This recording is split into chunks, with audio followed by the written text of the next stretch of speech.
السلام علیکم ورحمۃ اللہ وبرکاتہ۔ آج جو ہم اللہ تعالیٰ کے دو نام ڈسکس کریں گے وہ ہیں الباعث اور الشہید۔ الباعث جو ہے وہ ہمارے پاس روٹ ورڈ سے نکلا ہے با عین سا سے۔ اس کے دو معنی ہوتے ہیں، ایک یہ کہ بھیجنا۔ اللہ تعالیٰ نے ہماری ہدایت کے لیے 1,24,000 جو ہے انبیاء ہماری طرف مبعوث فرمائے ہیں، ہماری طرف بھیجے ہیں ہدایت دے کر۔ اسی طرح اس کا دوسرا معنی ہوتا ہے اٹھانے والا، وہ جو ہمیں قیامت کے دن قبروں سے اٹھا کھڑا کرے گا۔ تو الباعث وہ ذات ہے جو زندہ کرنے والی ہے، جگانے والی ہے، دوبارہ اٹھانے والی ہے اور ہماری طرف پیغمبروں کو بھیجنے والی ہے۔ وہ جو دلوں میں ہدایت کی روشنی کو بیدار کرتا ہے جب ہم اندھیروں میں ڈوبے ہوتے ہیں، جب ہم گناہوں کے اندھیروں میں ڈوبے ہوتے ہیں، جب ہم لا علمی کے اندھیروں میں ڈوبے ہوتے ہیں، جب ہم جہالت کے اندھیروں میں ڈوبے ہوتے ہیں، تو وہی ہمیں ہدایت دیتا ہے، ہمارے دلوں کو وہ ہدایت کی روشنی سے بیدار کرتا ہے اور ہم میں بصیرت آتی ہے اور ہم اللہ تعالیٰ کی نشانیاں دیکھنے کے قابل ہو پاتے ہیں، اللہ کو پہچاننے کے قابل ہو پاتے ہیں، اللہ کی رضا کے کام کرنے کے قابل ہو پاتے ہیں۔ تو وہ ذات الباعث ہے۔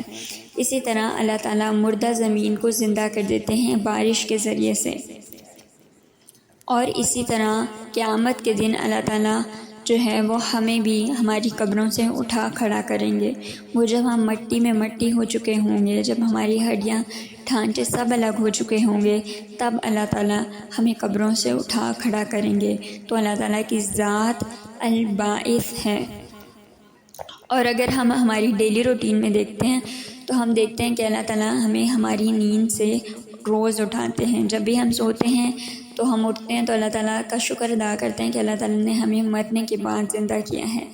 نیند بھی جو ہے وہ آدھی موت تصور کی جاتی ہے۔ سورہ المؤمنون آیت نمبر 15 اور 16 میں آتا ہے، پھر بے شک تم مر جاؤ گے اور پھر قیامت کے دن تم کو دوبارہ اٹھایا جائے گا۔ تو دراصل ہماری زندگی محض ایک زندگی نہیں ہے۔ نارملی ہم کہتے ہیں نا، زندگی ایک ہی دفعہ ملنی ہے، ہمیں جو کرنا ہے ابھی کرنا ہے، تو پھر اسی کے لیے ہم ہماری خواہشات کا پیٹ بھرنے کے لیے اللہ تعالیٰ کی حدوں کو کراس کرتے ہیں، انجوائمنٹ میں لگے رہتے ہیں، یا ایسی اوٹ پٹانگ حرکتیں کرتے ہیں ایڈونچرز کے نام پر کہ زندگی تو ایک ہی ہے، جوانی تو ایک ہی ہے۔ تو ایسا ہرگز بھی نہیں ہے۔ اللہ تعالیٰ نے ہمیں ایک نہیں 2 زندگیاں عطا کی ہیں، اور اگر ہم اس زندگی میں اللہ کی رضا کے مطابق گزار لیں تو ہمارے لیے اگلی زندگی آسان ہو جائے گی۔ اور اصل میں خواہشات کی تکمیل دوسری زندگی کا نام ہے۔ وہی سکون، وہی اطمینان، وہی خواہشات کی تکمیل جو ہم اس دنیا میں چاہتے ہیں، وہ دراصل اس دنیا کے لیے نہیں بلکہ جنت کے لیے ہے، اور اس جنت کو پانے کے لیے ہمیں اس امتحان کو ہر حال میں پاس کرنا ہے۔ اللہ تعالیٰ کے اس نام کو انڈرسٹینڈ کرنے کے بعد ہماری کیا ذمہ داری ہے؟ ایک تو یہ کہ ہم اللہ تعالیٰ سے دعا کریں کہ ہمارے دل جو گناہوں میں لتھڑے ہوئے ہیں، ہمارے دلوں پہ جو کالے دھبے پڑے ہوئے ہیں، ہم جو لا علمی کے اندھیروں میں کھو رہے ہیں، یا ہم جو بار بار بھول جاتے ہیں، اللہ تعالیٰ ہمارے دلوں کو ایمان اور تقویٰ کی روشنی عطا کریں، ہمارے دلوں کو مردہ سے زندہ کر دیں، اور قیامت کے دن جب ہمیں اللہ تعالیٰ اٹھائیں تو ہمیں کامیاب لوگوں میں اٹھائیں۔ اور پھر یہی چیز جو ہے انسان کے اندر اس احساس کو بھی بیدار کرتی ہے کہ آج اگر ہم سے کوئی گناہ ہو گیا تو ہم اس کے لیے آج ہی توبہ کر لیں، کیونکہ ہم نہیں جانتے کس لمحے ہم ہمارے رب العالمین کی طرف لوٹائے جانے والے ہیں۔ اور پھر جس طرح ہم نے اس کا پہلا میننگ پڑھا تھا کہ اللہ تعالیٰ نے اپنے پیغمبروں کو ہماری طرف ہدایت دے کر بھیجا ہے، تو ہمیں چاہیے کہ ہم اس ہدایت کی پیروی کریں۔ حضرت آدم علیہ السلام کو جب اللہ تعالیٰ نے اس دنیا میں بھیجا تھا تو اللہ تعالیٰ نے ان سے یہ کہا تھا کہ ان کی طرف ہدایت بھیجی جائے گی، اور جو کوئی بھی اس ہدایت کی پیروی کرے گا تو اس پر کوئی خوف اور کوئی غم نہیں ہوگا۔ تو یہ تھا ہمارا آج کا پہلا نام جو کہ تھا الباعث۔ اس کے بعد ہم اللہ تعالیٰ کا دوسرا نام جو ہے وہ ڈسکس کریں گے جو کہ ہے الشہید۔ الشہید کا جو اسم ہے وہ نکلا ہے شین ہ دال سے، یعنی کسی چیز کو وٹنس کرنا، کسی کا گواہ بننا۔ اگر ہم نارملی دیکھیں تو ہم کسی چیز پر گواہ کیسے بنتے ہیں؟ ہم نے کوئی چیز جو ہے وہ بہت دھیان سے دیکھی ہوتی ہے، ہم اس جگہ پر جو ہے وہ موجود ہوتے ہیں اور ہمارے پاس جو ہے اس واقعے کا علم ہوتا ہے اور ہم اس کے بارے میں بتا سکتے ہیں کہ یہ چیز جو ہے یہ ایسے ہوئی ہے، تب ہم اس چیز کے گواہ بنتے ہیں۔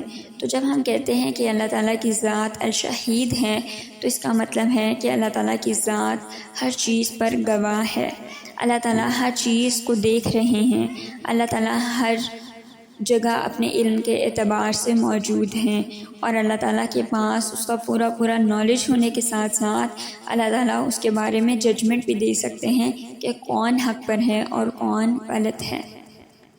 اسی طرح ہم دیکھتے ہیں کہ روز محشر ہمارے اپنے جسم ہمارے خلاف گواہی دیں گے، ہماری زبان ہمارے خلاف گواہی دے گی، ہمارے جسم کے باقی اعضاء کہ ہمارے پیر جو ہے وہ گناہ کی طرف چل کے گئے، ہمارے ہاتھوں نے کوئی گناہ کمایا، ہر چیز جو ہے وہ اپنی گواہی خود دے گی۔ اسی طرح اللہ تعالیٰ ہمارے ہر عمل پر گواہ ہیں، چاہے وہ چھوٹا ہو یا بڑا، سامنے ہو یا چھپا ہوا ہو، اللہ تعالیٰ ہر چیز پر گواہ ہیں۔ اور پھر اللہ تعالیٰ ہماری نیتوں پر گواہ ہیں کہ ہم اگر نیکی کا کام کر بھی رہے ہیں لیکن ہمارے پیچھے مقصد اس کا ریاکاری ہے تو وہ عمل اللہ کے نزدیک قابل قبول نہیں۔ اور اسی طرح اگر ہم کوئی چھوٹا سا عمل کر رہے ہیں لیکن ہماری نیت بہت خالص ہے تو اس پر اللہ گواہ ہے۔ ہم دیکھتے ہیں کہ غزوہ تبوک کے موقع پر ایک صحابی جو تھے وہ محض 1 کلو کھجور لے کر آئے تھے، جبکہ اس کے مقابلے میں حضرت ابوبکر صدیق نے اپنے گھر کا پورا سامان دیا، حضرت عمر نے اپنے گھر کا آدھا سامان دیا اور باقیوں نے بھی جتنا دے سکتے تھے اتنا دیا، لیکن ایک صحابی صرف 1 کلو کھجور لے کر آئے، لیکن ان کے اس عمل میں اتنا اخلاص تھا اور وہ ان کی کل جمع پونجی تھی، تو اللہ تعالیٰ نے اس تقویٰ کو جو ہے اللہ تعالیٰ نے قبول کیا، اور آپ صلی اللہ علیہ وسلم نے ان کھجوروں کو بھی اس سارے سامان کے اوپر رکھا، اور اللہ تعالیٰ نے ان چند کھجوروں کو بھی جو ہے وہ قبول کر لیا۔ اسی طرح ہماری زندگی میں جتنے بھی واقعات ہوتے ہیں اللہ تعالیٰ ہمارے ساتھ ہوتے ہیں، کوئی اور ہو یا نہ ہو، ہم کبھی اکیلے نہیں ہوتے، اللہ تعالیٰ ہمارے ساتھ ہوتے ہیں، اور قیامت کے دن اللہ تعالیٰ ہی ہمارے درمیان جو ہے وہ فیصلہ کریں گے، اس علم کی بنا پر جو علم اللہ تعالیٰ کے پاس ہے کہ کون حق پر تھا، کون غلط تھا، کس نے کیا عمل کیا، کس کی کیا نیت تھی، اللہ تعالیٰ جو ہے وہ اس کے بارے میں فیصلہ کریں گے۔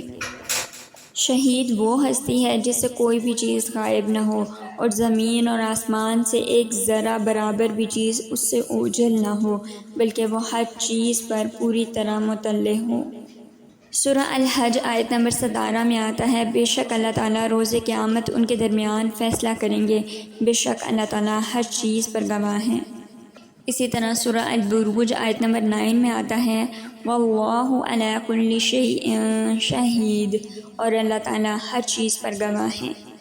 اور سورہ نساء آیت نمبر 79 میں آتا ہے، اور اللہ تعالیٰ کافی ہیں بطور گواہ۔ اللہ تعالیٰ کا گواہ ہونا کافی ہے، ایون جب ہمارے دل دکھ جاتے ہیں، جب کوئی ہمارے دلوں کو دکھاتا ہے، جب ہمیں تکلیف پہنچتی ہے تو ہماری ہر تکلیف کا گواہ بھی اللہ تعالیٰ ہے، اور اللہ کا گواہ ہونا کافی ہے۔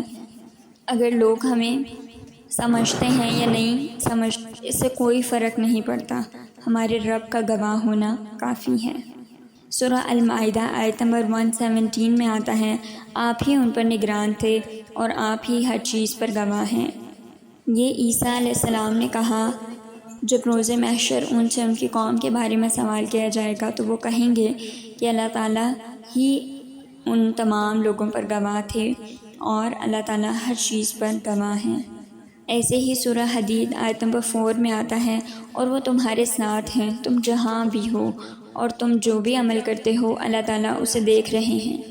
اللہ تعالیٰ قیامت کے دن مخلوقات میں حق کے ساتھ فیصلہ کریں گے، مظلوم کو اس کا حق دلوائیں گے، ظالم سے بدلہ لیا جائے گا۔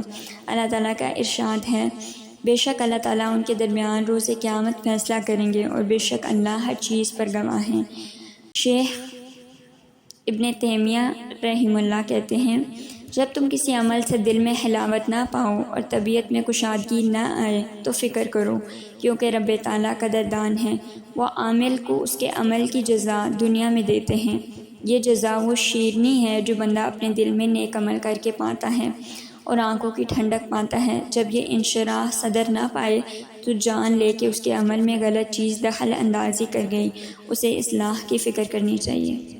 یعنی نیک اعمال سے جو ہمارے دل میں اطمینان پیدا ہوتا ہے وہ دراصل اس بات کی علامت ہے کہ اللہ تعالیٰ نے ہمارے اس عمل کو قبول کیا ہے۔